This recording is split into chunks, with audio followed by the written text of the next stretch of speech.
in society. And we are, as a people, inherently and historically opposed to secret societies, to secret oaths, and to secret proceedings. I think a new world order is emerging. An inside job? How dare you? How dare you?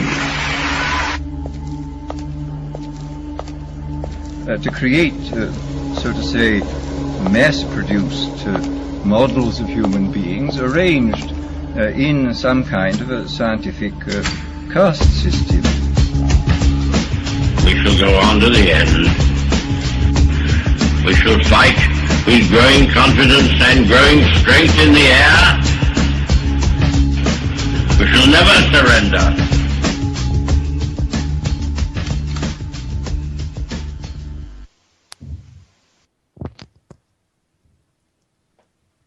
Good day, everybody.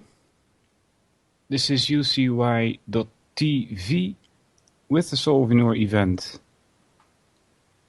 I'm your host, Walter, or Wouter, as they say in Dutch.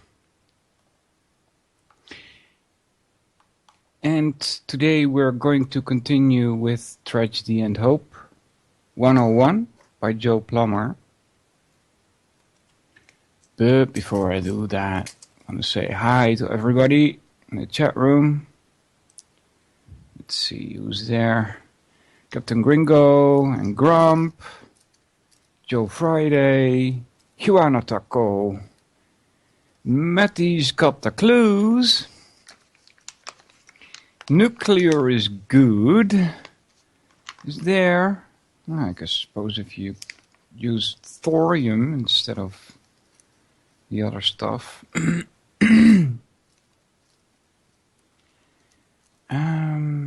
Possible suspect, surely you just number 2 and Vinsley.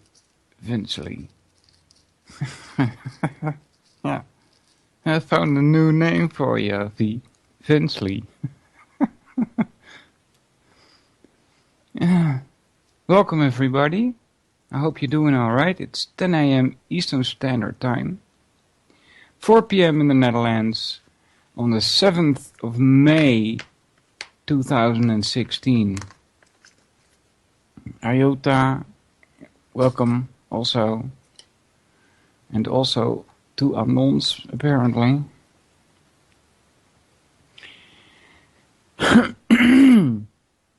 So, let me light my cigarette.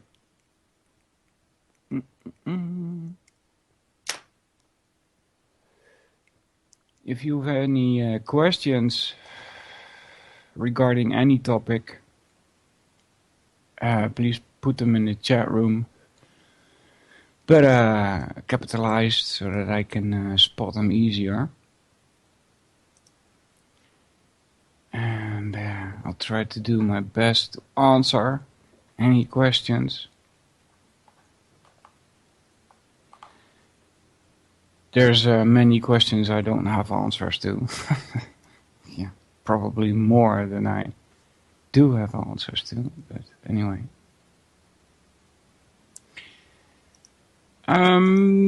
We were at the Federal Reserve Act and stuff. As the Federal Reserve Act moved closer to its birth, both Aldrich and Vanderlip threw themselves into great public display of opposition. No opportunity was overlooked to make a statement to the press or anyone else of public prominence, expressing their eternal animosity to this monstrous legislation. Since Aldrich was recognized as associated with the Morgan interests and Vanderlip was president of Rockefeller's National City Bank, the public was skillfully led to believe that the big bankers were mortally afraid of the proposed Federal Reserve Act. The Nation was the only prominent publication to point out that every one of the horrors described by Aldrich and Vanderlip could have been equally ascribed to the Aldrich Bill as well. But this lone voice was easily drowned by the great cacophony of deception and propaganda. And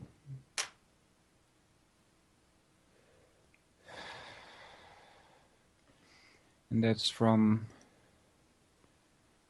The Creature from Jekyll Island, pages 463 and 464. The newly packaged Glass-Owen Federal Reserve Act, which mirrored Aldrich's version in all essential provisions, was put forward by Democrats as being radically different, a bill written by selfless public servants to protect the citizenry from selfish, out-of-control banking interests. And as Vanderlip, Aldrich and other big business Republicans continued to attack the new legislation, more and more well-meaning Americans fell for the ruse. The voice of the people expresses the mind of the people, and that mind is made up for it by those persons who understand the manipulation of public opinion. It is they who pull the wires which control the public mind and contrive new ways to guide the world. That's from, I figured that, Edward Bernays' Propaganda. Meanwhile, as the citizens were being guided to the desired opinion publicly, Edward Mandell House ensured that Wilson and Congress were being properly guided privately. The intimate papers of Cole House leave little doubt that he acted as the direct liaison between the network and relevant politicians during the creation of the central bank. House directed the politicians while Paul Warburg, the primary author of the Jekyll Island legislation, directed House. Ed Griffin summarizes House's role this way. As far as the banking issue was concerned, Colonel House was the President of the United States, and all interested parties knew it. Wilson made no pretense at knowledge of banking theory, he said. And then he said, "The greatest embarrassment of my political career has been that active duties seem to deprive me of time for careful investigation. I seem almost obliged to form conclusions from impressions instead of from study. I wish that I had more knowledge, more thorough acquaintance with the matters involved." To which Charles Seymour adds, Colonel House was indefatigable, whatever, in providing for the President the knowledge that he sought. The Colonel was the unseen guardian angel of the bill. And that's also from The Creature of Jekyll Island, page 459. Here is a perfect example of Quigley's observation. Ignorance of banking led politicians to trust the advice of bankers, and that this was consistently good for bankers, but was often disastrous for governments and the people generally. The great irony is that Quigley himself does not seem to fully understand the nature of the banking system. There are a few things in Tragedy and Hope that support this conclusion. I'll cover them briefly. First on page, hold on guys,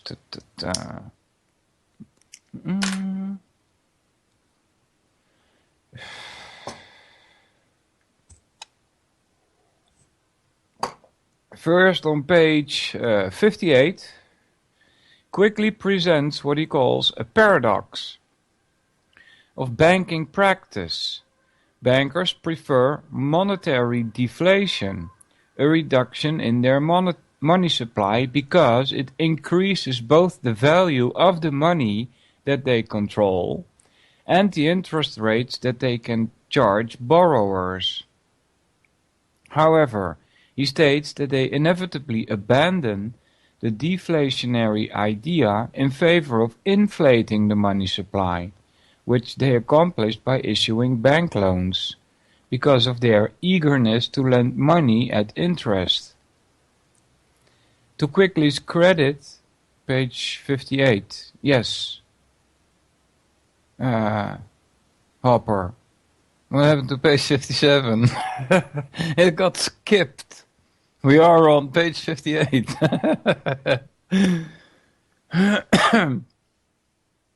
To Quigley's credit, he acknowledges that bankers can gain an extra form of profit from this supposed conflict by increasing the money supply with loans. They increase the indebtedness of others and drive prices up. Then, by decreasing the money supply, they can force many debtors into foreclosure and confiscate whatever collateral was pledged to secure their loans. He also acknowledges that this manipulation of the money supply was a prominent aspect of the so-called business cycle, and that it was destructive to business and industry. My question is, where is the paradox? Yeah.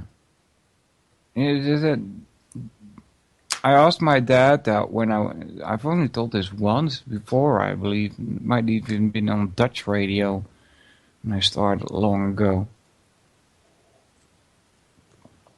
There was this, I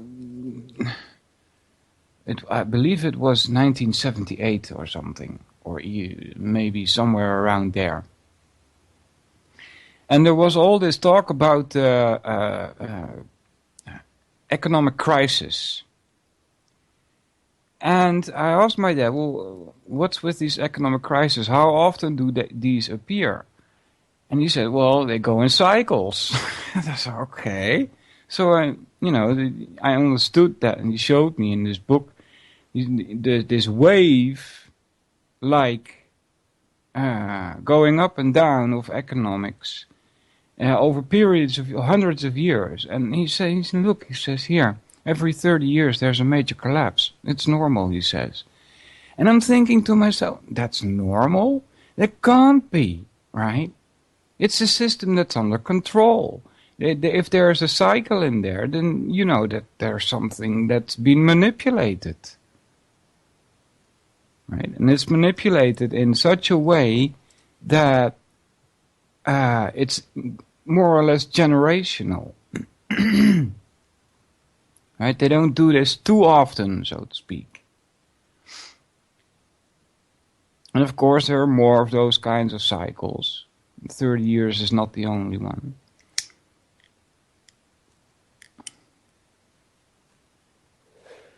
But these are manipulated cycles.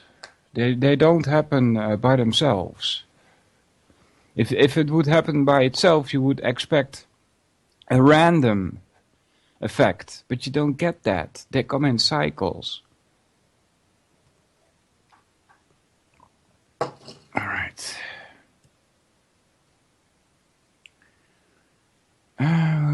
Where were we? If you're a member of the network, this is a fundamental feature of the banking system that you've created. What better way to crush or control competitors in business and industry?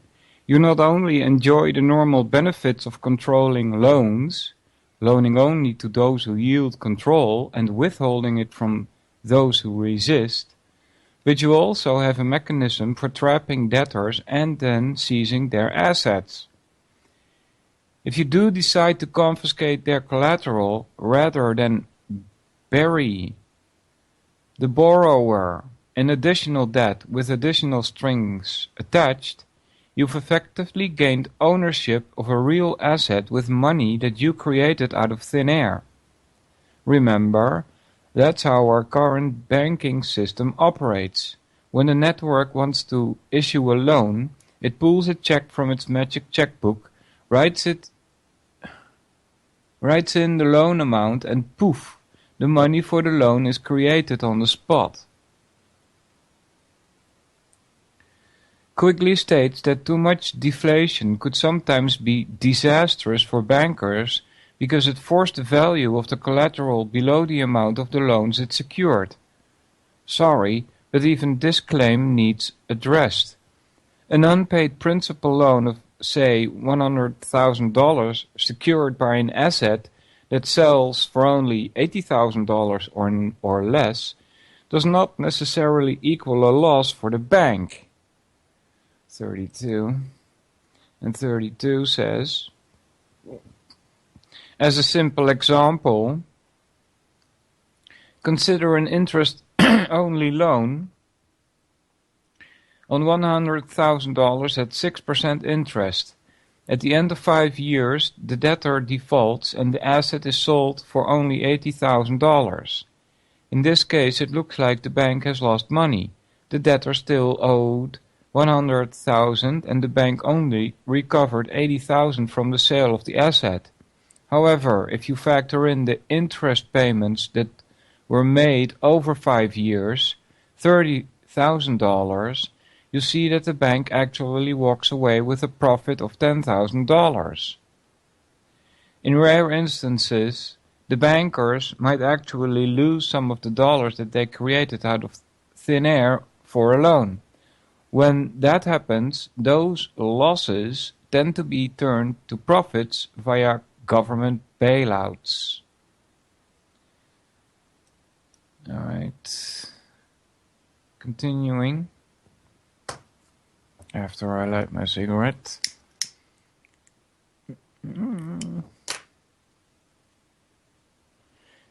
if the goal is to drive a competitor into bankruptcy, then the math involving so-called losses gets even more interesting. What appears to be a loss on paper, due to a gap between the amount of principal owed on a loan and what is ultimately obtained during liquidation, can actually be viewed as a great investment. Sure, a portion of the dollars, created out of thin air, are not fully repaid, but that cost is minor compared to what it would have cost to purchase the competitor outright. Add in the dividends of market consolidation, and the return on investment is simply fantastic. Next, there is the issue of the gold standard. Here again, te groot om... well, how would you put that? I understand what the gesture is supposed to be, too big to fill, but how do you put that in Dutch? I got it. It's perfectly etymologically tied. Possible, and I'll type it for you in chat also. At least the last word is possible. Tada! There you go. Te groot om te falen.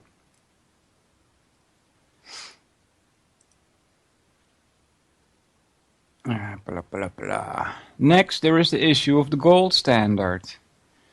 Here again, it seems that Quigley has fallen for a false narrative. In this case, that the gold standard was the most sophisticated mechanism of monetary control that the elite could devise. That gold, rather than the control of money and debt, which gold only facilitated, was the root of their monetary power. If these myths are accepted as true, then his assertion that bankers sincerely try to save the gold standard makes perfect sense. However, a closer look at their actions and the way in which they benefited from those actions leads to a more logical conclusion. It was far more profitable to destroy the gold standard than it was to preserve it. To create ever-increasing piles of money and debt out of thin air, the limitations of gold had to be removed.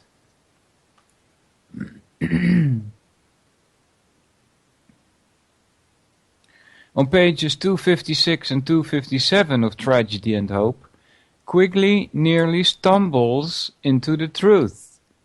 While discussing the beginning of World War I, he tells the story of military men and financial experts who believed the war would be over within 6 months. This prediction was based on the fact that gold reserves used to pay for the expenses of war would be depleted within that amount of time.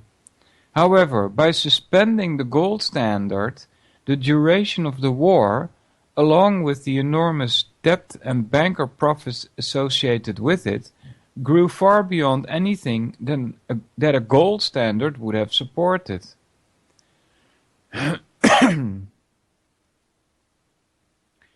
All the great powers were on the gold standard under which paper money could be converted into gold on demand. However, each country suspended the gold standard at the outbreak of war. This removed the automatic limitation of the supply of paper money. Each country proceeded to pay for the war by borrowing from the banks. The banks created the money, which they lent by merely giving the government a deposit of any size against which the government could draw checks. The banks were no longer limited in the amount of credit they could create because they no longer had to pay out gold for checks on demand. The problem of the public debt became steadily worse because governments were financing such a large part of their activities by bank credit. 33 and 33, it's Tragedy and Hope, page 257. From this perspective, the advantages of permanently suspending the gold standard are self-evident. When a bank creates paper money, loans that are backed by gold, it runs the risk of losing its gold reserves. When a bank creates paper money loans that are backed by nothing, then its gold reserves are perfectly safe. Additionally, without gold backing, there are no longer any firm limits on how many loans the banking system can create. Limits, if any, are determined by the wishes of those who control the system and the limitless borrowing needs of governments, business, and individuals. Alright. What springs to my mind here is that since 1917 and for decades after, the West has been building up Russia. And so, you know, I'm suspecting there's a link here with the Federal Reserve. I'm suspicious, man. Yeah.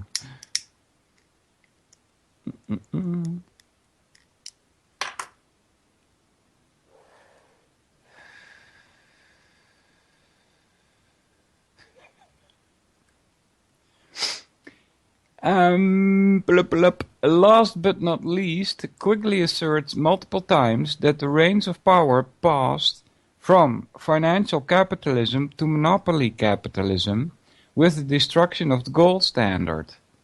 once again implying a loss of gold backing equaled a loss for those who wielded banking power. It would be easy enough to dismiss this supposed shift in power as a distinction without a difference, because at most it amounted to a shift in methods of control rather than a shift in management. The same network that controlled financial capitalism paved the way for monopoly capitalism, and the primary leader of the network, Lord Milner himself, had written of his desire to abandon the gold standard as early as 1923. But there is a larger point to be made here. If monopoly capitalism is all-powerful because it can self-finance, manipulate the price of goods within its market, and use its inflated monopolistic profits to wield monetary influence, then there are no words to sufficiently describe the power of financial capitalism. Not only can financial capitalism self-finance, it can do so by simply creating money out of thin air and loaning it to others at interest. What could possibly be more powerful than that? Not only can financial capitalism manipulate the prices of goods in a particular market, it can manipulate the price of goods in any market: real estate, food, energy, stocks, bonds, education. Anything that has a price will be affected by those who manipulate the quantity and flow of money. Not only does financial capitalism enjoy the influence of monopolistic profits, it enjoys the influence of having monopolized the creation of money itself. Stated another way, when a monopoly capitalist accumulates his first $1 billion, it's only because others have borrowed that $1 billion into existence from the network's banking system.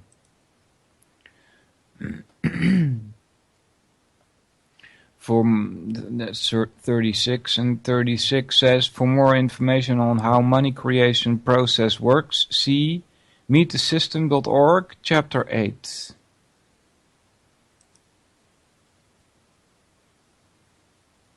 If Quigley truly understood the network's banking system, he would never have fallen for the lie, undoubtedly perpetuated by the network itself, that banking power peaked in the 1930s. The exact opposite is true. It wasn't until the 1930s that international bankers began chipping away at the limitations of gold and inching the world ever closer to a purely debt-based standard.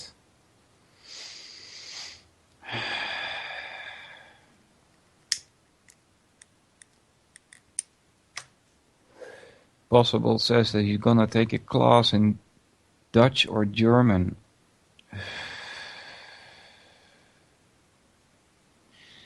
I would suggest German, Possible. And there's only one reason why I say that. It's because I met a Canadian girl, and she spoke 4 languages, among which Dutch and German, and she said that Dutch was more difficult, harder to grasp than German. Or it was something about the pronunciation, I don't remember exactly. Yeah, it's not too long ago. Yeah. It's basically, a lot of it is the same as English, you know.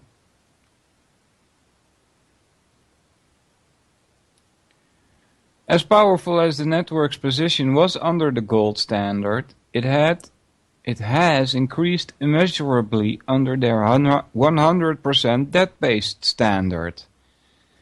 They can now create, destroy, and direct as much money as they see fit. They currently earn interest on every single dollar in existence, because every single dollar in existence has been created and loaned into the economy by them. Accordingly, their debt-based system guarantees that nations will remain forever trapped in debt. As a nation and its citizens attempt to reduce their debt to bankers, they simultaneously reduce their nation's money supply. Paying off all debt would reduce the money supply to zero. Not only would this be impossible, but financial chaos and emergency government borrowing would be triggered long before any significant reduction in debt was achieved. This is not a system that was designed with our best interest in mind. In the next chapter, we'll cover the network's banking system in more detail. We'll also cover the steps that we must take to free ourselves from their illegitimate monetary control. Alright, and that's the end of chapter 3. No, 4. Moving on to 5. 5 of 9. And then final thoughts, recommended reading, and some bonus material. But for now we are at chapter 5. Alright. Is it working? I think so. Was this one also to chapter 5 for the references? Chapter 5. Here we go.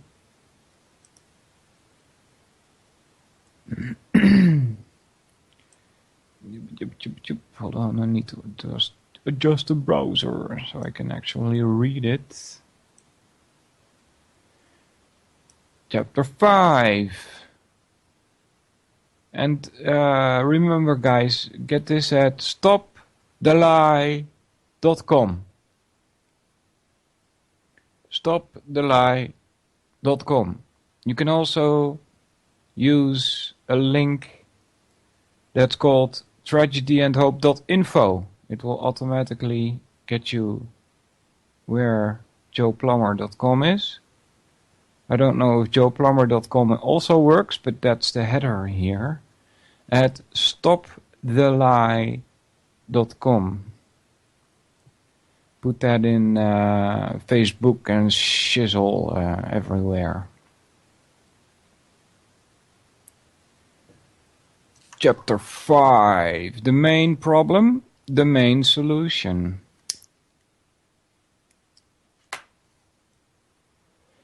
So far, we've covered how the network uses money to control governments, business, and trusted institutions. We've touched on how it developed ingenious ways to control other people's financial resources, their saving accounts, their insurance payments, and even their income. We've also gone over its greatest swindle of all, granting itself the legal authority to create money out of thin air. With all these monetary tools at its disposal, the network has secretly and systematically consolidated its power over global policies that affect the lives of billions of human beings. Unelected, its members operate beyond the reach of voters. Unaccountable, they violate national and international laws with impunity. Obviously, if we intend to unseat them, we cannot continue playing by the rules of the system that they have created. We must be prepared to think and act in unapproved ways, and that begins with striking the root of their power. Money. In short, our adversary is using our own purchasing power against us. The money that we place in its institutions, the money we allow to confiscate, and the money we allow it to create. These revenue streams provide the network trillions of dollars each year to direct as it likes. Until we got this funding, we are only wasting our time. On the other side of the equation, these trillions of dollars represent the network's Achilles heel.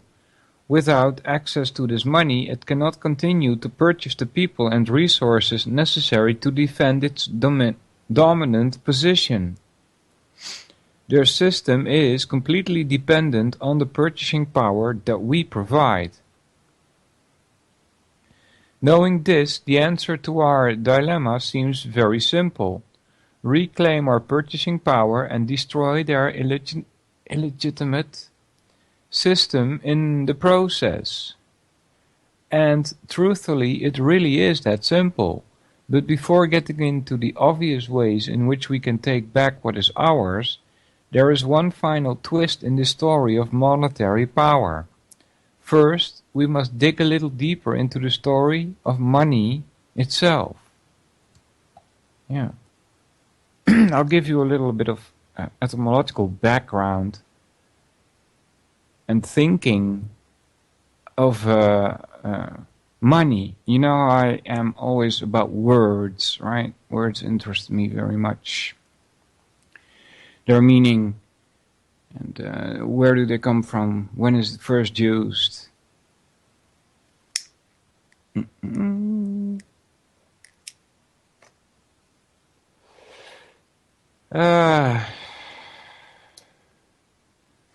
So, money in Dutch is geld.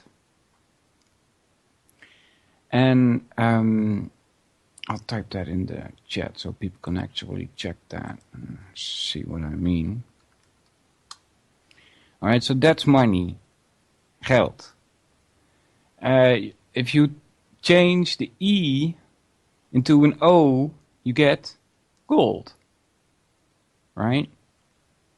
Think of it. We're changing the word money into Dutch. You almost get like gold. In fact, that's the word where that's the substance, I should say. Gold is the substance where we get our used to be currency guilder from, right? Guilder. That's also tied to the word gold, which is money. And that used to be our currency. Like the Germans had the marks and the Swiss had their stuff. Don't remember. Franks had the francs. And the peso in, no, not the peso. I was going to say peso in Spain, but that was something else. Lire in Italy, right? And so we had a guilder. But also, now we use this word geld, translation from money to Dutch, and we add a suffix, and we make geldig. And that actually means valid. Alright, so, and from valid, you get value. See? So, in our language, money seems to be tied to something valuable. That's what it looks like, right? Value on a philosophical field is something very different and is more tied to the ethics of things. Where this we're talking about a different kind of value here. Alright, money itself. Few realize that money comes in many different forms. A basic list would include commodity money, receipt money, fractional money, fiat money, and debt money. This isn't as complicated as it sounds. Each form will be explained shortly.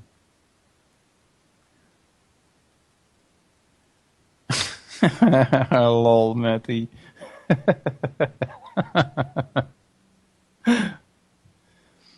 Some of these forms of money are far easier to abuse than others, with the last one on the list, debt money, being the worst.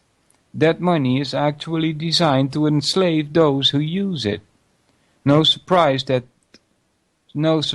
then that debt money is what the network has chosen to create and spread to all corners of the globe. Although slavery was abolished, many of the poor people were reduced to peonage by contracting debts, binding themselves and their heirs to work for their creditors until the debt was paid. Such debt could never be paid in many cases, because the rate at which it was reduced was left to the creditor and could rarely be questioned by the illiterate debtor. And that's one. And what does it say at one? Scroll all the way down. There it is. Tragedy and Hope, page 157.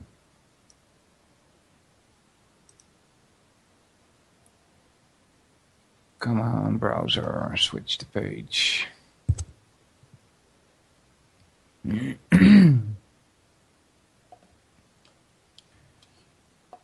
This quote reveals that there is more than one way to reduce human beings to servitude. Though Quigley is referencing a tactic that was used in mid-19th century India, he perfectly captures the spirit of the financial system we live under today. It is a system that creates debt that can never be paid, is binding on future generations, and is serviced by a global population of illiterate debtors. Today, the term illiterate debtor has nothing to do with an individual's ability to read, write, or perform basic math. A person can possess all of these skills and still remain completely illiterate when it comes to understanding the network's debt-based monetary system. Also, the indignities of peonage are no longer reserved exclusively for the poor. A person or nation can be poor or they can be rich. It makes little difference.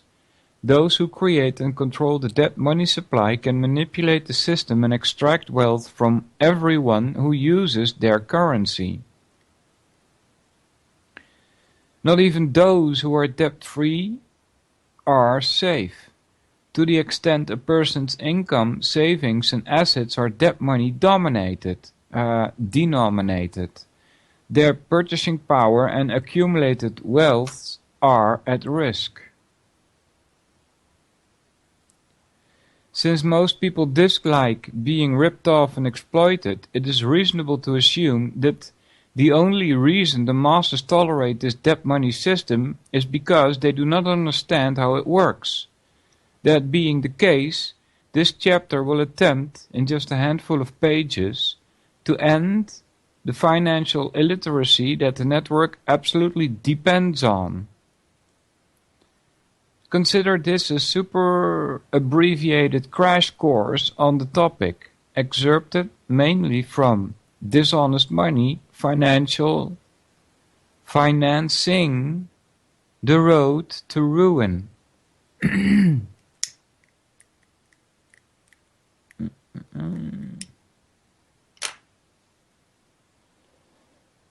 What is money is the next heading.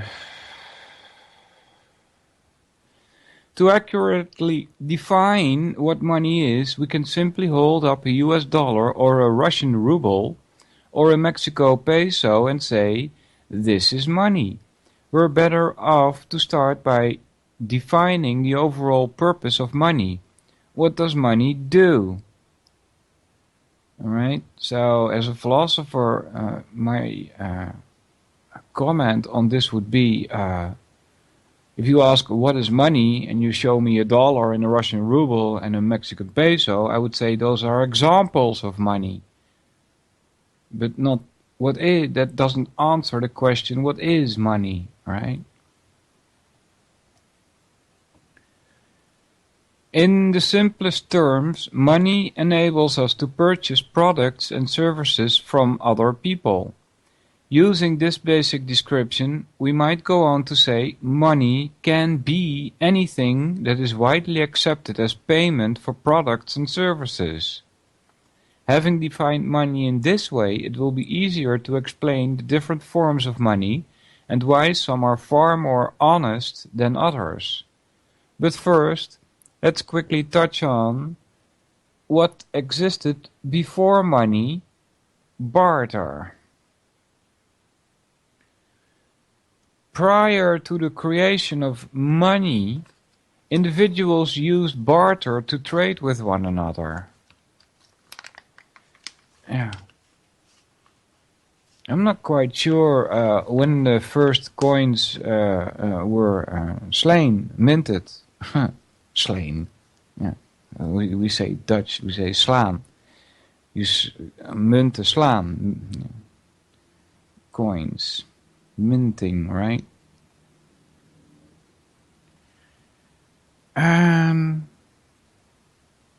don't remember the official date that they give for the first coins, but I think that it's probably older than the official version you would find. I'm not quite sure how. I think they say like 5,000 years ago or so for the oldest coin. 5,000 years ago. Alright, so just digging a little into on a side note here into what they call crypto-archaeology, though if you type that into Google, I learned this from School Sucks project, that you get pseudo-archaeology instead. But crypto-archaeology, you know, it's I had a few guests on talking about that, 2 of them. And it seems that the oldest structures, as they are explained by mainstream media, you know, are like way too young for the crypto archaeologists. They point to weathering effects from water, for instance, that would make the Sphinx much older, and then there's Göbekli Tepe, which also is dated to like more than 10,000 years ago. And these are structures in which you would recognize a sustainable culture. No, not sustainable. Substantial culture, right? These are not hunter-gatherers running around with no place to go, right? No place to call home or anything, and that's not what's going on here. These ancient megalithic sites suggest cultures much older than Egyptians or even Indian, which has a million years of history according to their own scriptures. Dating back 7,000 years for Kurukshetra, that huge battle between quote-unquote good and evil. You know, but before that could have happened, there must have been another period. They divide that actually, that 7,000 years is actually a dividing point between the different yugas or time periods or eras that they use. Alright, so the current era that we are in is 432,000 years. Supposedly, and I've said in the past that these numbers are probably not supposed to be taken literally. And I found out that that's correct. The number 4320 or 43200, and I don't think it really matters with the zeros because it's just a matter of scaling. These numbers come back in different fractions, like 54 and 72, that have to do with the motion of the stars. That's what it's about, these numbers, about these yugas. It's about time, yes, right? It's about periods of time, but they are describing the movements of stars, which is also a way of keeping time, right? And in these numbers is also the explanation of the Earth's circumference and distances to other planets and stuff.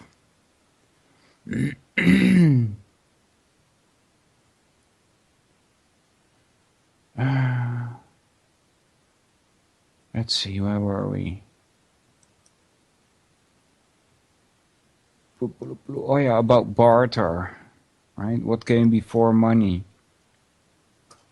And if you want to believe those ancient Vedic stories, and I must say not all Indians there in India would probably agree with what I say, right? I guess a portion of them has come to the conclusion that you shouldn't take these things literally, but there are a lot of people in India, just as there are a lot of Christians in the United States, that take this stuff literally, right? And if you want to do that, the history of humans goes back millions of years. So, talk about before the creation of money, right? I don't know whose fantastic idea it was to institute this idea of money, but it was a bad move, I think. I think it was a bad move.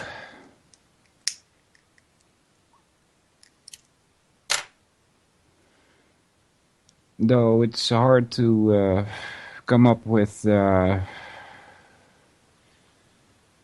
an answer to the question, well, what do you do then, right? Because barter doesn't seem to be possible in today's economic system.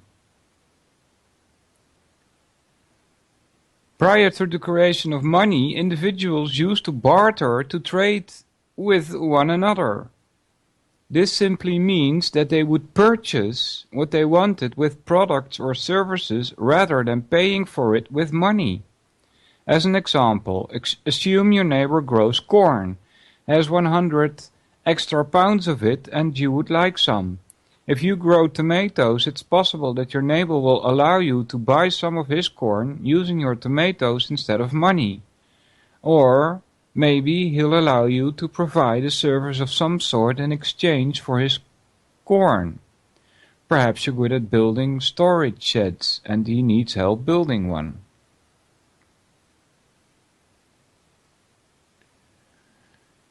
If the two of you are able to come to a barter agreement, then each of you will gain value from the exchange. Your neighbor turns his surplus corn into something he'd rather have. You turn your surplus tomatoes or a couple days' work into something you'd rather have. However, if your neighbor isn't interested in your tomatoes and if he doesn't need a new storage shed, then both of you lose out. But if you will have, both of you will have to find another trading partner. Though limited, barter at least provided an opportunity for individuals and societies as a whole to enjoy the benefits of trade, rather than just having really good tomatoes and some nice storage sheds. You could also have some really good corn, really good wheat, clothes, furniture, or anything else that others had to offer. But again, you could only obtain these things if others wanted what you had to offer in exchange. This was the big limitation of barter, and it was overcome with the creation of commodity money. All right, so far no actual date as to when we started using money. Not that it really matters anyway, but... While trading, next heading is commodity money. While trading with each other, people eventually realized that certain commodities were always in high demand. For instance, they discovered corn was so high in demand that it could consistently be traded for nearly anything. From that point forward, corn took on a value that exceeded its consumption value. In other words, even though your neighbor already had all the corn he needed, he would continue to grow or acquire more because he knew the corn would be accepted as payment for the products and services of others. The more corn he had, the more purchasing power he had. In this way, many different commodities, corn, wheat, cows, sheep, etc., eventually evolved into reliable forms of commodity money. But just as barter had its limitations, so too did early forms of commodity money. These problems were eventually overcome when metal was discovered. Right? And so there you get into a problem because metal was probably used earlier than they will have you believe by the mainstream media.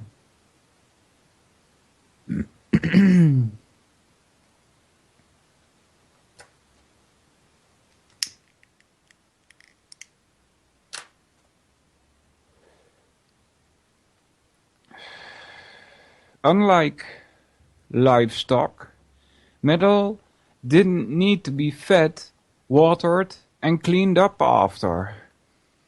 Unlike wheat and corn, you didn't have to worry about metal going bad, becoming contaminated with bugs, growing mold in storage, and so on. Also, metal was easily divisible. Assuming a milk cow was equal in value to 100 pounds of iron and the sale price of an item was 25 pounds of iron or 1/4 of a milk cow, the individual buying with the iron had a distinct advantage. He could easily produce the exact amount of money needed. For these reasons, metal eventually became the commodity money of choice. And though many different types of metal were used, iron, copper, and tin to name a few, gold and silver coins became the standard around the world. Yeah. So the minting of the stuff was done by kings, for instance. Remember the story of this Spaniard king who was minting so many silver coins that the thing became worthless, right? There was too much of it around. So he wasn't very good at economics, probably, right?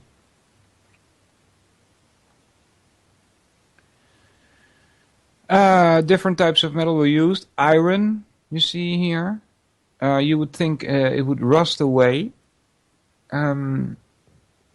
That's what iron does, you know, it just keeps on rusting. It doesn't create like a layer, like with copper. If copper rusts, you get a green layer, but the green layer prevents further oxygen from getting through. So it doesn't rust any further. With iron, that's not the case. The oxygen can bite right through to the hard, lost iron molecule and turn it into rust. However, there are signs of knowledge of how to make iron more resistible to these effects. There is this huge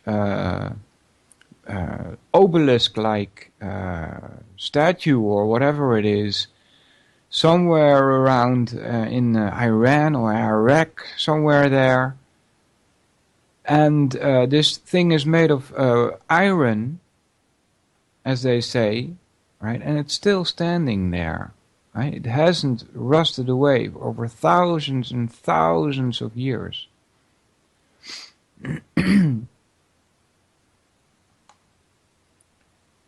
Alright, let's see, where were we? Summary of barter and commodity money. That's where this is the next heading. But before we do that, we're gonna do a little break time, guys. Break time. Blah blah. Yep.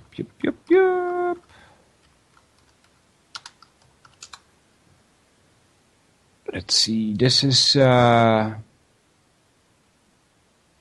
from 2012. Freedom Palooza, day 3, 7th of, no, not 7th February. You guys turned it around, right? That's the 2nd of July, I guess. 2012. Some poker face. I hope the volume is okay. If it's not, let me know. Hold on, guys. Fix this. Make some room. Here we go. Oh, blub, blub, blub. Give me a 3-4.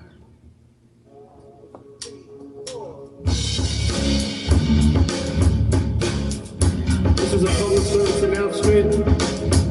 Your country is being sold out right from under you, and your government is doing everything to make that possible. You are nothing but serfs on the global plantation. What are you going to do about it? You're going to continue being a slave. You're going to wake up. That's what force is.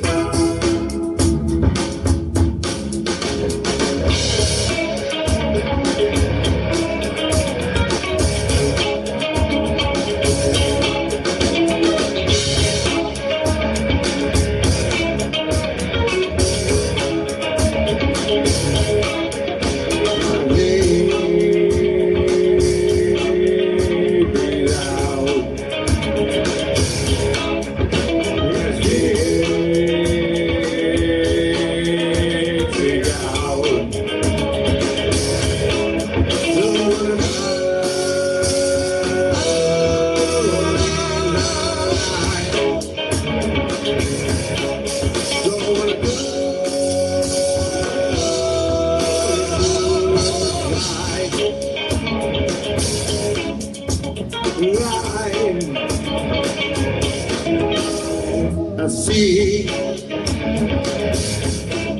what's happening. Yeah. What's not to hear.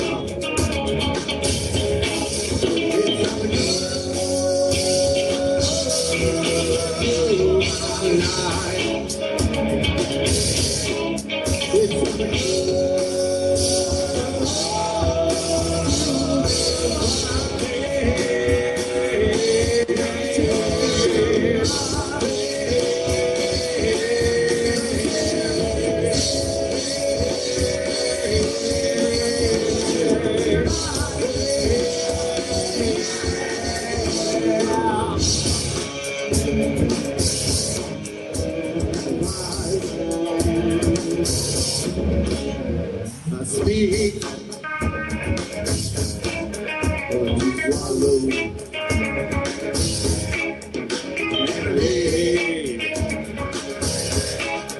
And you follow.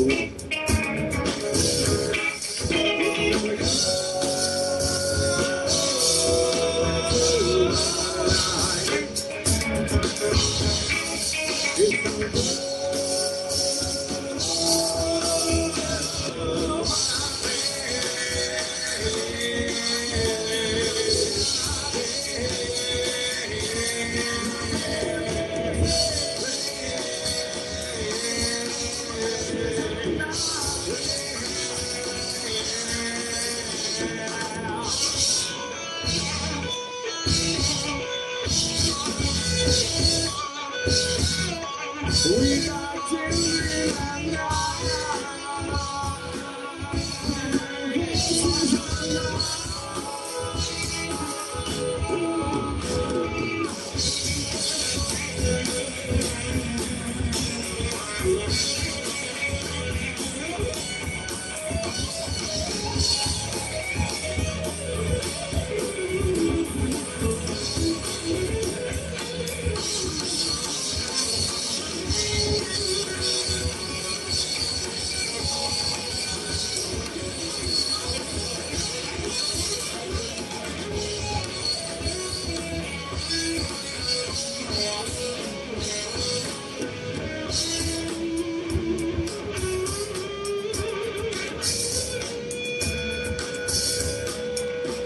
and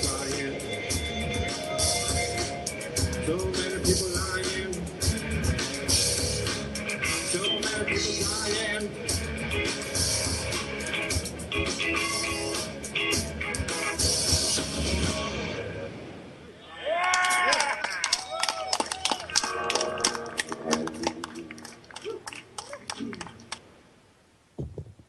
Excellent! Pokerface.com. Check it out. Welcome back, everybody. This is UCY.tv. Also check out pokerface.com and freedomsnetwork.com. Let's see, is that the right? Geez, my browser is slow today. freedomsnetwork.com. Yes. Have any of you guys been up there since I mentioned it? Create your fracking account and post your interesting stuff in freedomsnetwork.com. Let's see. Load newest. Grammy Mary has posted. And Potato Spill. New Orleans residents to hold Sinkhole de Mayo event. Sinkhole, I don't know what this is. To celebrate the existence of a 30-foot sinkhole near Canal Street. You guys is infrastructure breaking up or what? Anyway, check it out. freedomsnetwork.com and reallibertymedia.com. There's a whole bunch of links at the top in the red where you can choose the different radio stations they present there. It's kind of neat. Alright, and of course tragedyandhope.com. Great reference material there. So, looks like some people have joined the chat.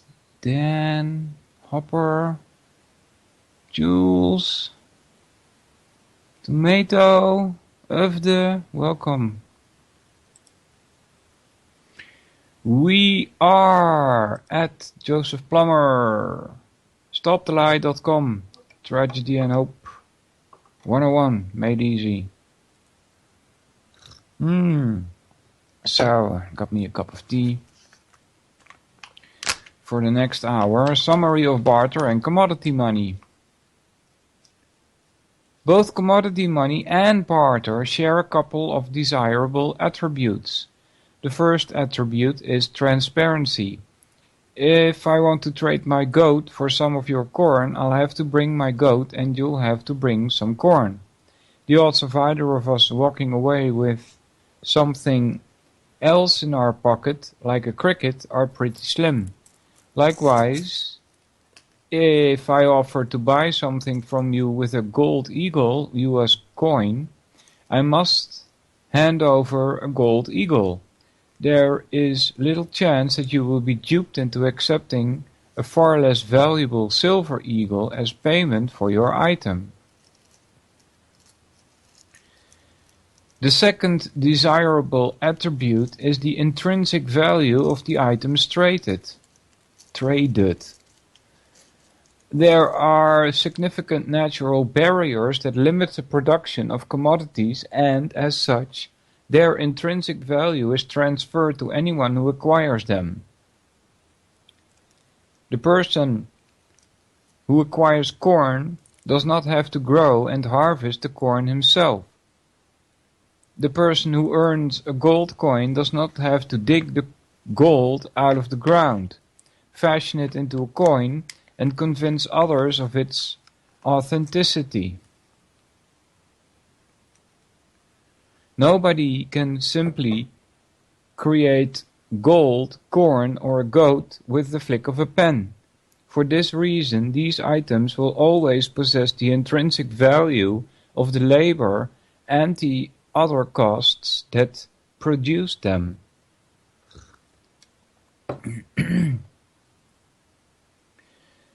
These two attributes, transparency and intrinsic value, made it reasonably difficult to defraud people in trade, because it isn't easy to convince somebody that you've paid them with a goat when in fact you've handed them a cricket.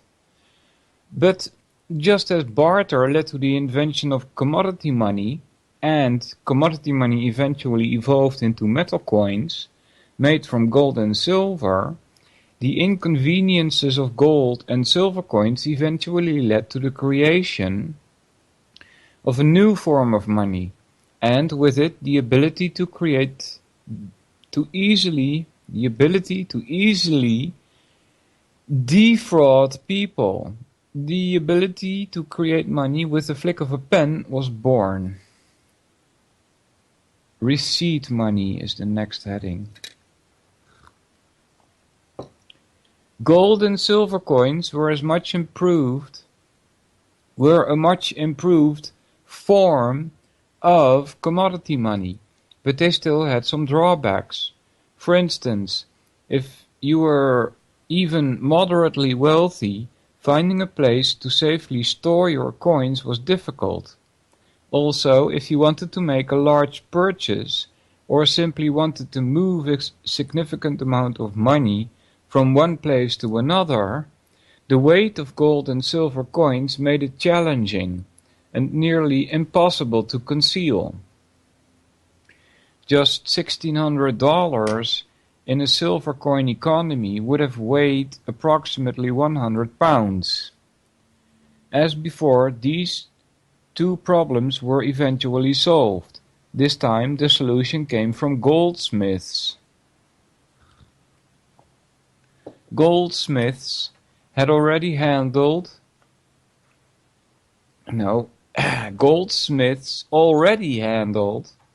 large stockpiles of gold and silver in their trade, and had built very strong and well-guarded vaults to protect those stockpiles.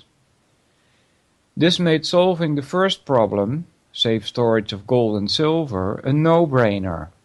Goldsmiths began renting unused space in their vaults to citizens who wanted to keep their coins safe until they were needed.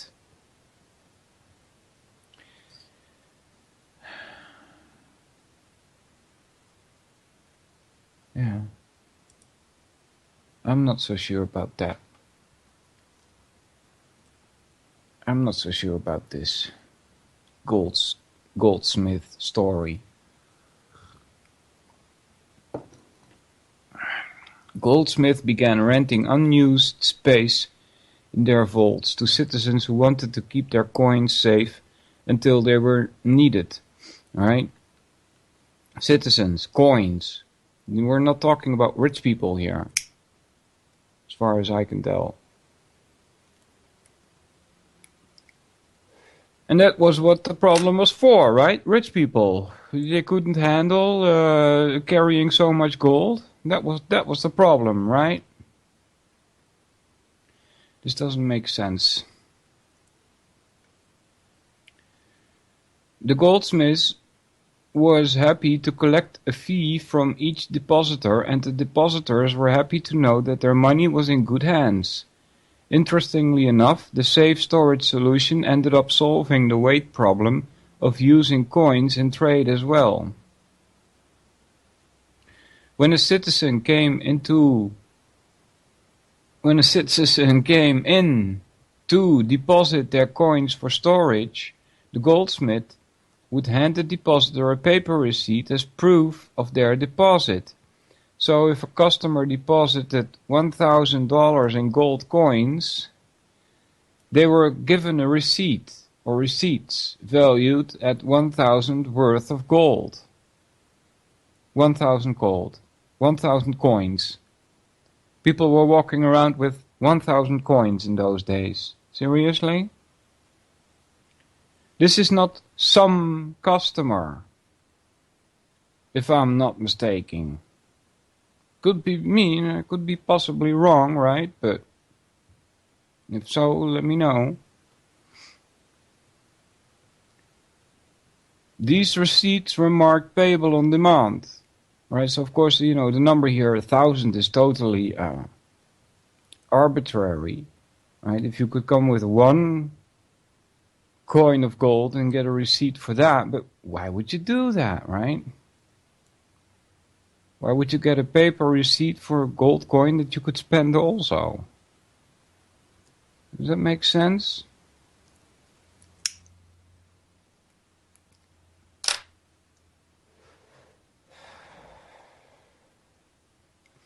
These receipts were marked payable on demand, meaning anyone at any time could come in and exchange the receipts for gold.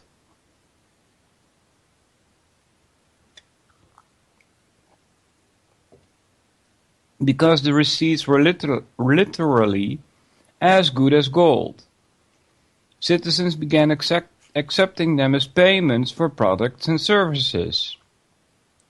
From that point forward, the receipts became a new form of money, receipt money. Though the receipts were only made of paper, each one was 100% backed by gold, or sometimes silver, and therefore each receipt was a legitimate form of paper money. However, as time passed, it became increasingly rare for individuals to cash in their receipts and withdraw coins from the goldsmith's vault. Assuming their coins were safe and always available, depositors had no reason to remove them. They'd just have to find another safe place to store them if they did. Besides, it was much easier to use the receipt money in commerce. Nearly all citizens preferred to carry a pocket full of goldsmiths' receipts to a pocket full of heavy coins. Yeah, so you're talking about 10 or 20, right? 10 or 20, that's what we're talking about here. Many peoples with 10 or 20. If that's the argument, right? We would rather have paper than coin. Right? We're not talking thousands here. Although, adding all of those people up together, then you get a huge amount of numbers. Alright, so in that, then it makes sense. Now put yourself in the goldsmith's shoes. The receipts that you create are trusted by all. But then I'm still wondering, what did the kings and them do with all their coinage? Did they just keep it at the castle?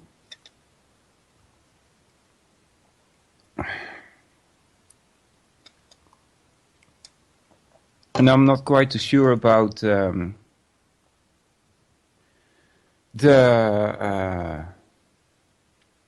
the richness of all these past kings, thousands of them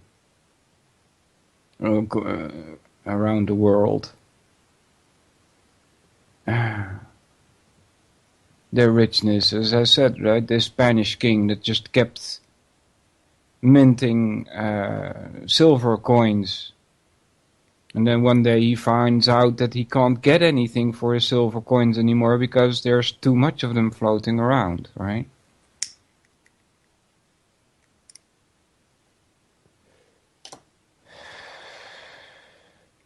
So it seems that the premise is that people have to believe in it. If you believe that the dollar is worth something, and your belief is widely accepted by the people that surround you, then your dollar is worth something. It seems more like an idea than intrinsic value, right? And I would also say that especially in the older days, the king's power was no larger than the area he could strike with his sword, right? Meaning how many men he had in his service to collect taxes from the surrounding villages, and how far can you send these people out, right? How far does your arm reach? Notice the word arm there. Arms. Army.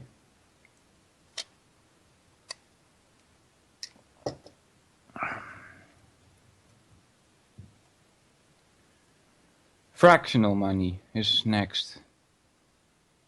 Wait a minute, we have skipped the last thing here. Now put yourself in the goldsmith's shoes. The receipts that you create are trusted by all.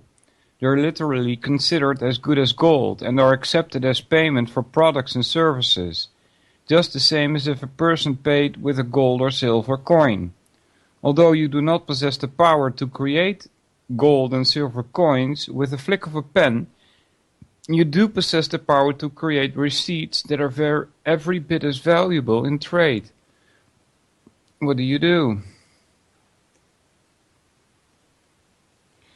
Yeah, this is the idea that the goldsmiths became like greedy, I guess is the word, and came up with the idea that, well, we could make more of these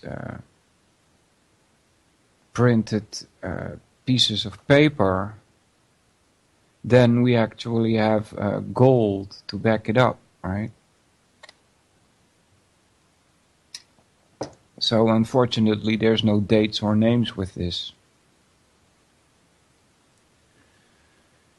So when, it's the grammar, when, what, where, all of it. To illustrate, say a man walks into a goldsmith's shop, deposits $1,000 worth of gold and receives $1,000 worth of, let's see, where's my lighter? Alright, somehow my lighter disappeared. Ah, there it is.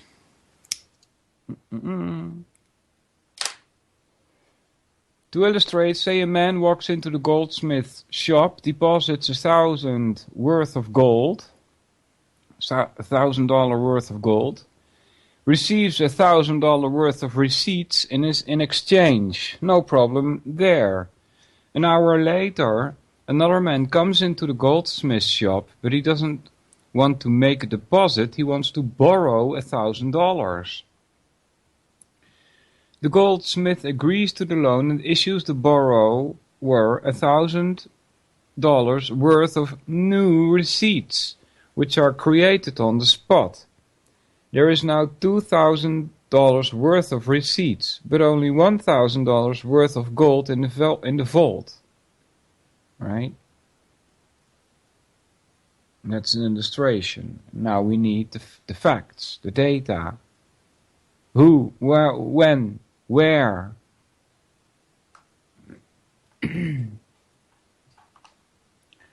Now imagine that the borrower takes his newly created $1,000 worth of receipts to a local store and spends them.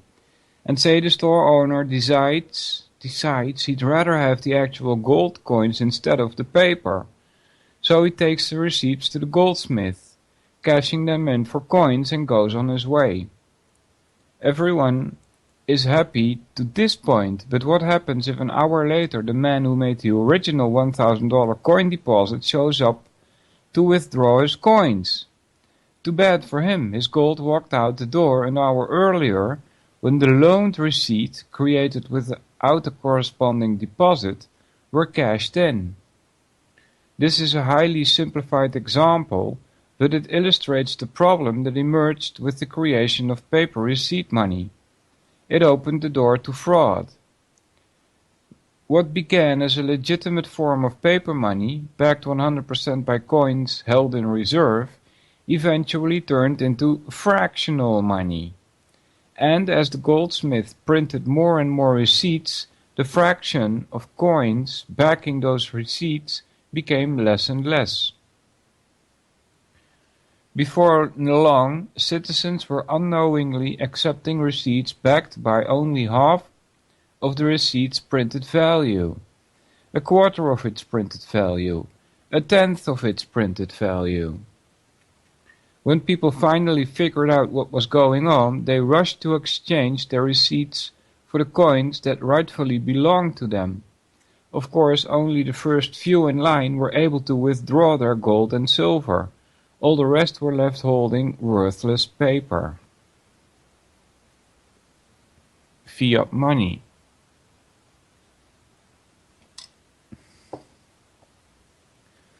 In the previous example, people accepted paper receipts in exchange for their products and services for one reason. They thought that they could cash in their receipts for gold and silver coins whenever they wanted. None of them knew that they were essentially selling their goods for inadequately backed pieces of paper. If they had known the receipts were fraudulent, they wouldn't have accepted them. They would have demanded actual coins instead. Clearly they were ripped off.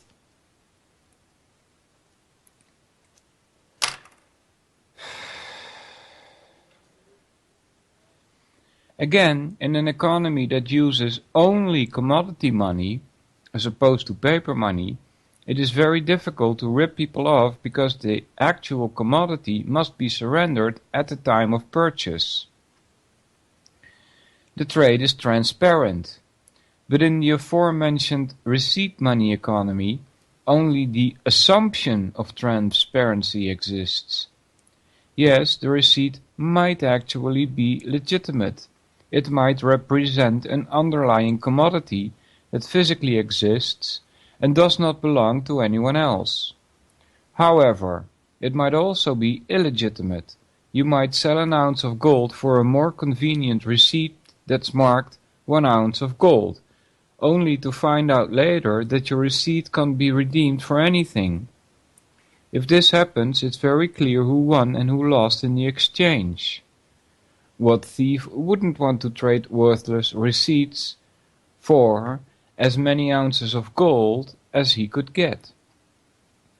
Printing paper receipts is very easy. Printing gold is impossible.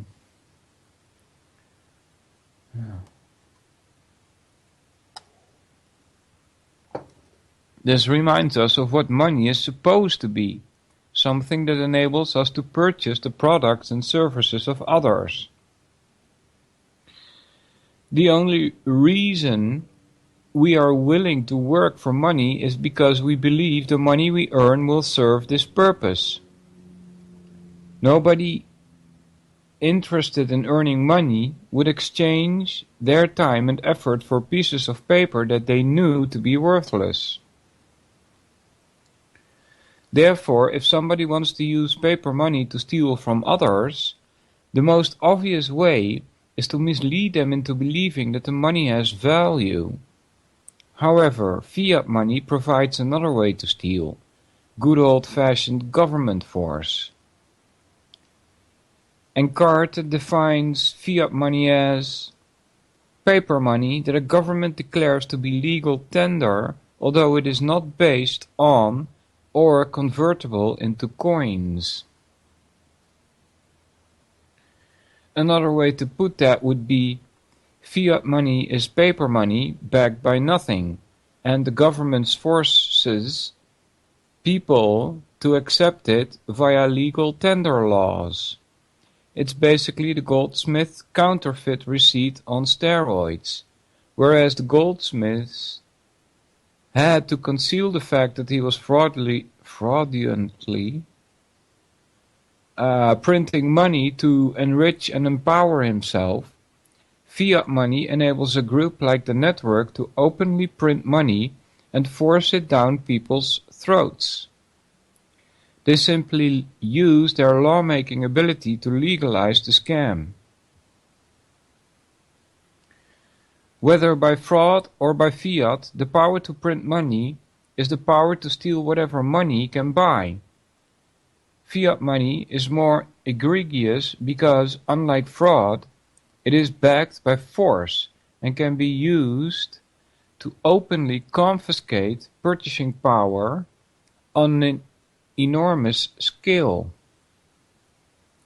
There is no doubt that the network advanced its position significantly when it moved the United States from a gold and silver-backed money supply to a purely fiat model. But, believe it or not, there is actually something worse than fiat paper money. And this brings us to the final form of money we'll be discussing in this crash course. The form of money we use today. Debt money.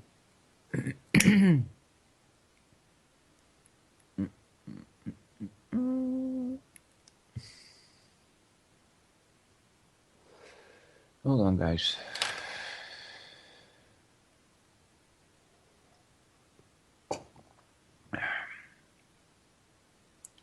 Next heading is debt money. Take the inherently fraudulent characteristics of the goldsmith fractional money system, add in the greater fraud and force of pure fiat, top it off with a mechanism designed to generate inescapable debt, and presto, you've got the most sophisticated monetary enslavement system ever devised by man. And, wouldn't you know, you also have all the components that make up our current monetary system. Unlike a normal fiat money system, where the ruling class simply creates its own worthless paper money, spends it into the economy, and demands that everyone accept it. Our ruling class has devised something much more powerful, where rather than spend money into our economy, they loan money into our economy. This enables the network to steal purchasing power from us twice. Once when they create new money, and again as they collect interest on the entire money supply. Worst of all, by creating money and putting it into circulation only when a loan is made, and then destroying that same money, removing it from circulation, when the loan is repaid. The network has designed the perfect debt trap. Any meaningful attempt to escape this debt trap by paying down debt will trigger an automatic correction mechanism that guarantees failure. The chain of events is perfectly predictable. As the nation repays its banking debts and refuses to take out new loans, the economy's debt-based money system will shrink. This will cause disruptions in the economy.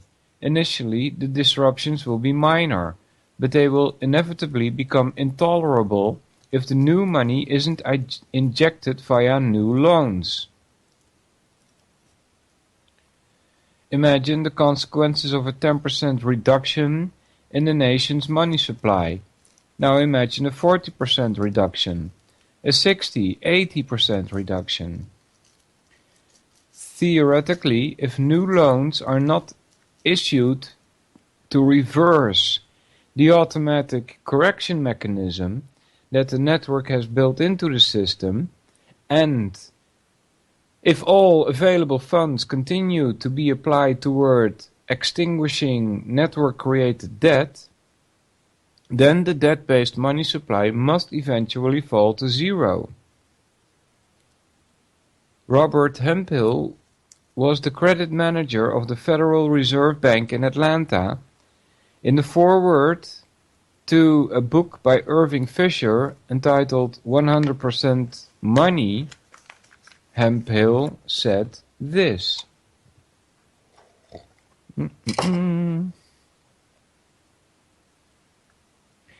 If all the bank's loans were paid, no one could have a bank deposit, and there would not be a dollar of coin or currency in circulation.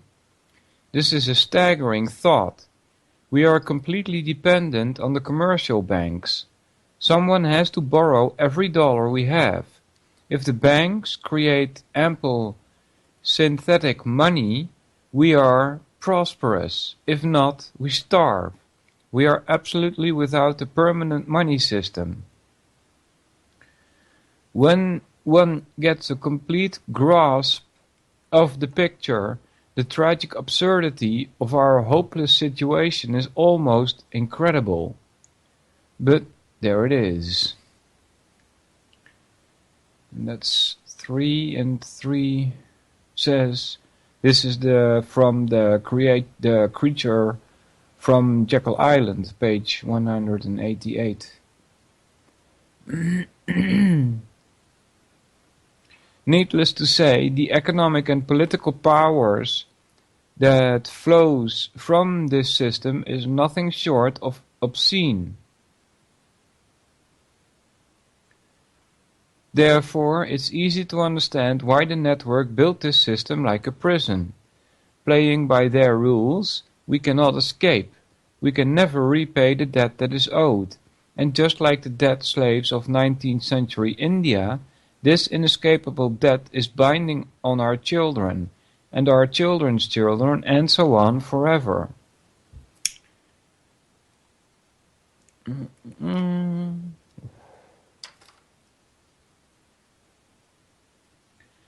Of all the network's monetary powers, this particular power is the most destructive. In nation after nation, politicians who are happy to bury their citizens in debt are supported by the network and placed into positions of power. Some of the politicians are well-intentioned, others are not. In the end, it really doesn't matter, as politically motivated spending programs from warfare to welfare spiral out of control. It isn't long before massive monthly loans are needed to cover the day-to-day operating costs of government. The noose that is then tightened further when a never-ending slate of new spending programs that are added year after year, decade after decade. Out of the crushing debt that ensues and the subsequent need for an endless supply of new loans to keep the bankrupt system afloat, the network secures its dominant position over everything and everyone that depends on its money. In the meantime, the illiterate debtors of the world slave away with no idea that the money they owe was created out of thin air, and it was never earned by the lender. They have no idea that the system itself was designed to create an ever-expanding black hole of debt, a system of financial servitude that is literally inescapable. Those conspiring to bring us a world government ruled by an intellectual elite underworld bankers are not playing games. They've worked hard to perfect and implement their strategy of economic conquest. They've proven their ability to seize control of nations, large and small, even far-flung empires. They certainly haven't come all this way for nothing. And that's 4, and this is from Dishonest Money, page 65. And that brings us to the next heading, which is how many are willing to fight.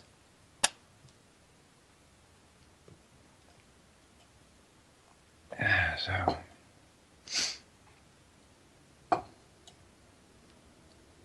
there isn't enough room here to cover how inflation, deflation, booms, busts and bailouts all provide additional ways for the network to transfer wealth and power into its own hands.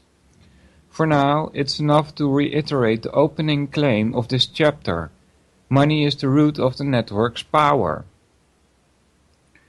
For them to dominate all the habitable portions of the world, Tragedy and Hope, page 131, they absolutely must maintain their ability to confiscate, create and control the money that we earn.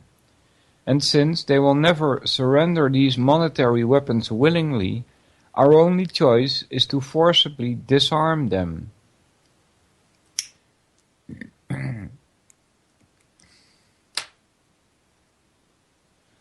The whole history of the progress of human liberty shows that all concessions yet made have been born of earnest struggle. This struggle may be a moral one, or it may be a physical one, or it may be both moral and physical, but it must be a struggle. Power concedes nothing without a demand. It never did, and it never will. Find out just what people will submit to, and you have found out the exact amount of injustice and wrong which will be imposed upon them. And these will continue till they are resisted with either words or blows, or with both. The limits of tyrants are prescribed by the endurance of those whom they oppress. Frederick Douglass. The network is literally composed of criminals who hide behind the legitimacy of government. It's here quite correctly the word legitimacy is quoted. Hide behind the legitimacy of government to force their will on all of us. Their power over our dead money system, their power to tax our incomes and wage war on national sovereignty, their relentless expansions on the government that they control, all of this power has been taken by force and fraud. They're not going to turn the government power they have created against themselves, any more than an armed robber would turn his own gun against himself in defense of his victims. No, to reclaim what is rightfully ours, we are going to have to fight. And this leads to one final problem.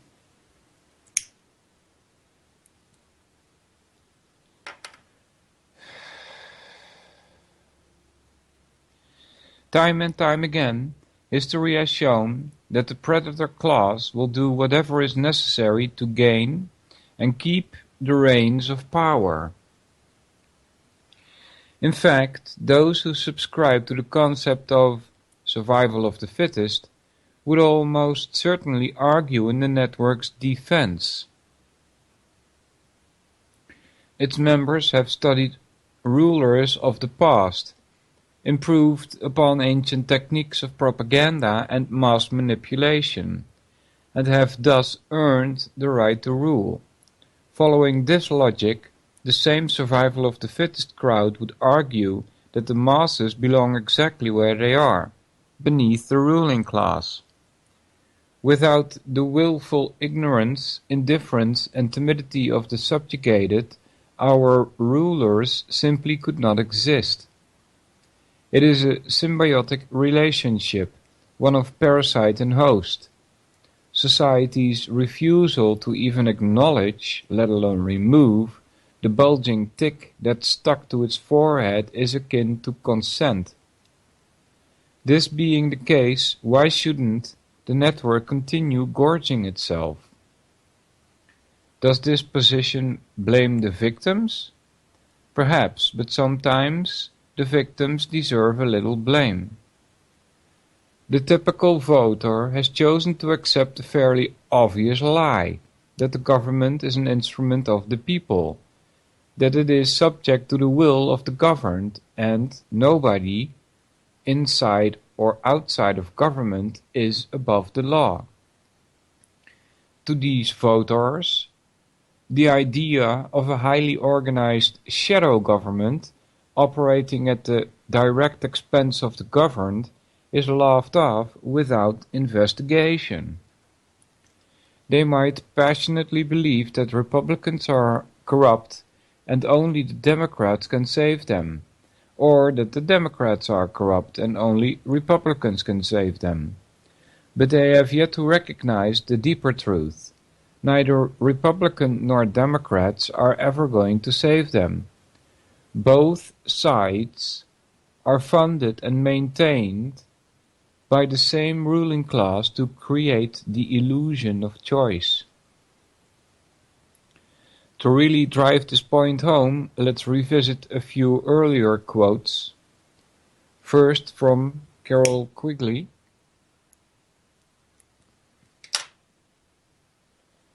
It is increasingly clear that in the 20th century, the expert will replace the democratic voter in control of the political system. Hopefully, the elements of choice and freedom may survive for the ordinary individuals in that he may be free to make a choice between two opposing political groups, even if these groups have little policy choice within the parameters of policy established by the experts. In general, his freedom and choice will be controlled within very narrow alternatives.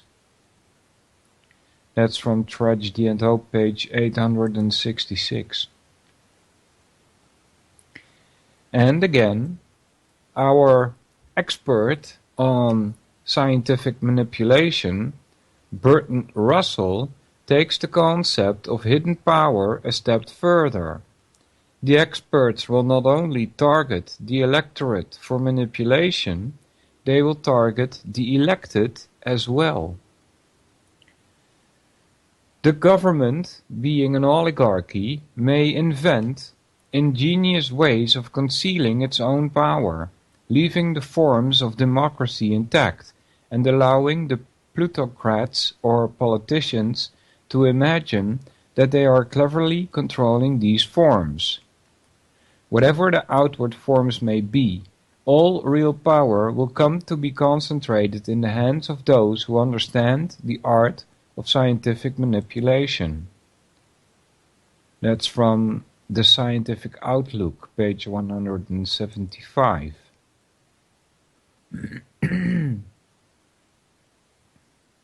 Finally, from the father of propaganda himself, Edward Bernays, the conscious manipulation of the masses is an important element in democratic society. Those who manipulate this unseen mechanism of society constitute an invisible government, which is the true ruling power of our country. To summarize the substance of this problem, the majority of the population does not understand how they are being manipulated, nor do they see a bulging tick stuck to society's forehead.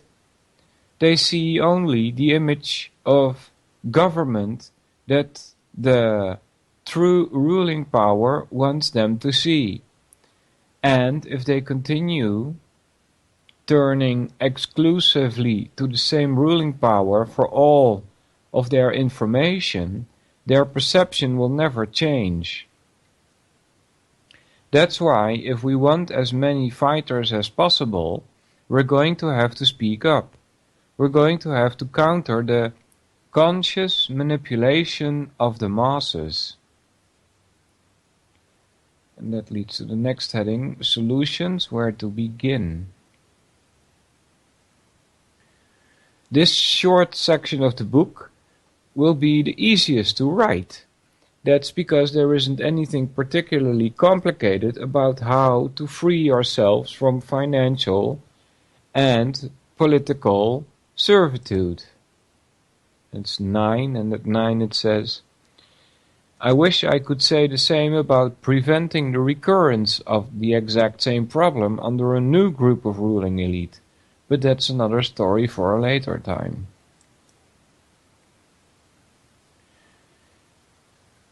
In a nutshell, it boils down to this. The network's empire is built entirely on stolen financial power and manufactured consent. Our objective is to undermine both of these, one mind and $1 at a time, until the network can no longer defend itself in any meaningful way. That's it.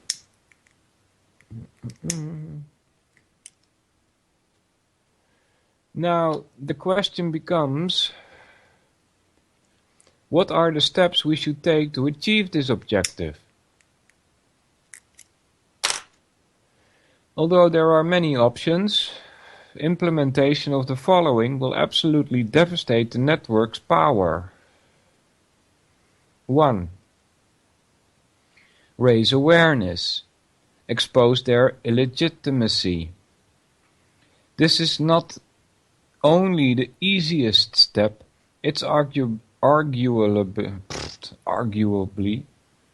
the most important. Reach out to new people regularly and share information that exposes what the network is and how it operates. When you encounter individuals who either refuse to look at the facts or who minimize the significance of what's presented, do not take it personally. If they attack you, do not take it personally. In most cases, they are simply defending their worldview. It has nothing to do with you. Simply move on and know that every single person that is exposed to this information, even those who initially resist, could become an ally down the road. This same cannot be said of those who are never exposed to the truth. 2. Competing currencies. Stop using the network's money. And the Fed is the rallying cry of millions who have learned how the network's Federal Reserve System was created and how it operates. This privately owned and controlled money machine has been rightfully identified as the heart of the enemy's power.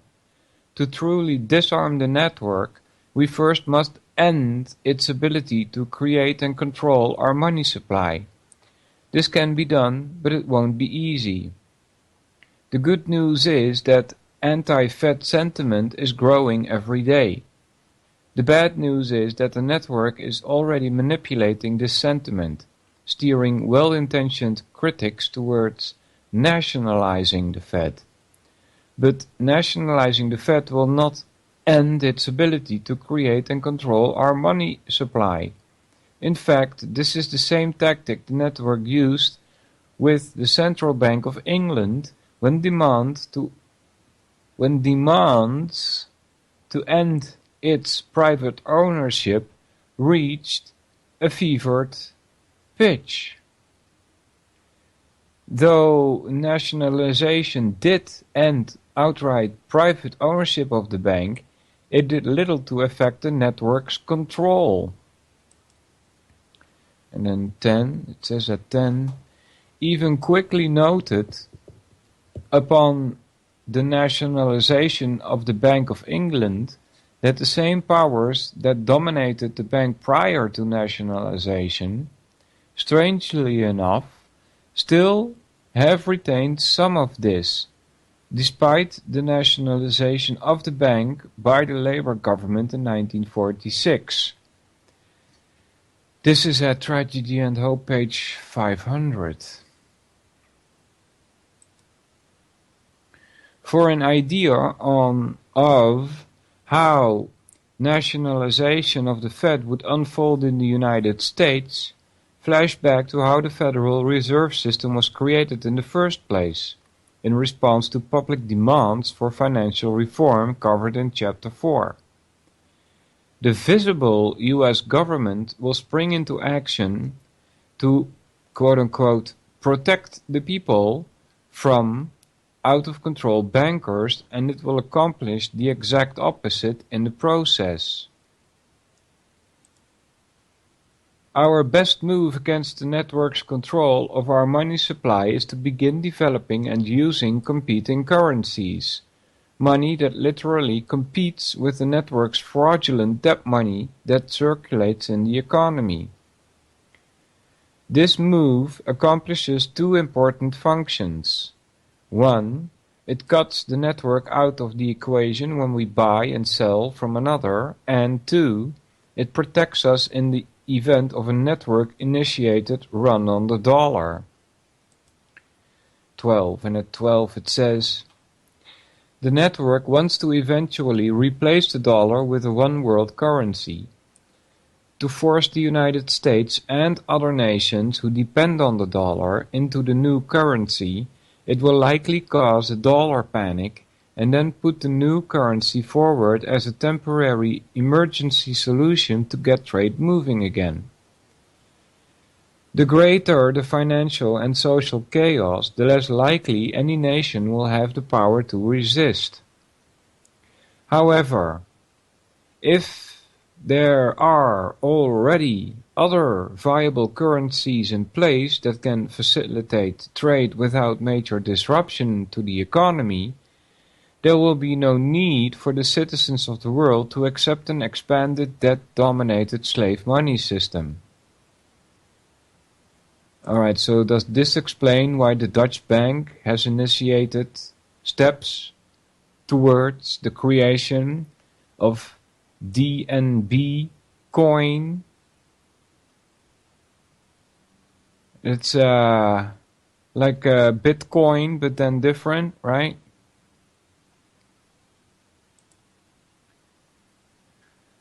Let's see. It's 58, guys. So I want to thank everybody for listening. Remind you to check out the websites pokerface.com, ucy.tv, freedomsnetwork.com, and reallibertymedia.com. Thanks a lot for listening, everybody. Captain Dan Hopper and Joe, Joanna Taco and Jules, Pneumatic Clues, Possible Suspect, Surely You Jest, Tomato Toe, Vince and Tuanons. I'll be back next week, and we will continue with what we are doing right now. So take care, everybody.